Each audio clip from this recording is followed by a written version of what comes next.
Hey guys, JCB here. I would like to discuss with you on my experience with Rugrats Retro Rewind Collection. I will mainly focus on one of the games in the collection, which will be Search for Reptar, as there are a total of 6 games you can play altogether. This game alone was enough for me to grab this due to playing this back on the PS1, as it's a simple story to follow with, finding Reptar pieces scattered all around the house. It brings back the original voice actors to give that authentic feeling for the first season of Rugrats. As for the modern enhancements, they don't have this game upscaled in graphics, as it was a straight port from the PS1 version, which I'm definitely fine with. It goes to show the animation is timeless, as it's easy to identify iconic characters and themes that the show delivers. There are, however, some extra things, such as the rewind feature to rewind back time at any point, and a save anywhere feature. I hardly ever use them due to the saving system already found in the original game, and it's no longer fairly difficult to tackle through these stages with needing a rewind button. If there was a new added feature that I had fun with, was seeing the pop-up menu sprout hilarious Reptar and Angelica dialogue when you go in and out. Just those voice lines alone filled me with joy from how effective Angelica comes across saying no due to her persona being the troublemaker towards the babies.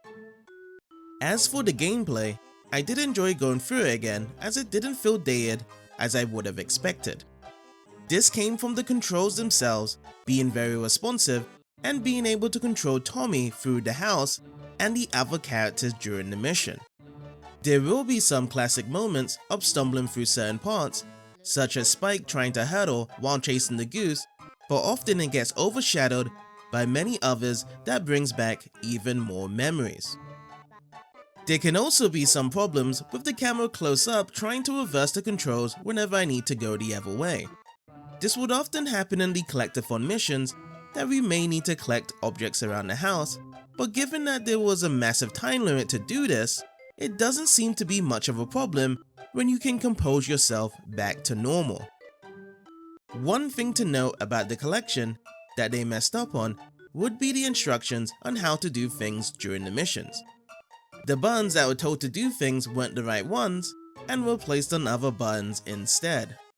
Luckily, this didn't affect me too much at the start, as I could figure out what was the right buttons to press, but it was a common thing to keep on happening, which does need to be addressed.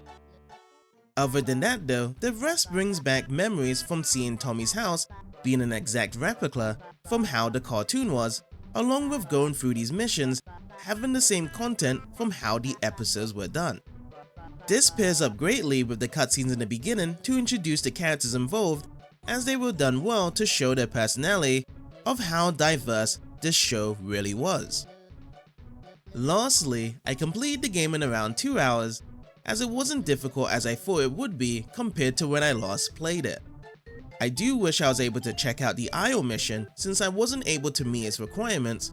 However, I was able to complete Cynthia's mission for the first time, along with running through my favorite race against Angelica for the chocolate cookies. Overall, Rugrats Retro Rewind Collection brings back the memories of going through Search for Reptar again on modern platforms. However, none of the modern enhancements really did anything for me, which may have been a good thing to relive the same old experience I had many years ago.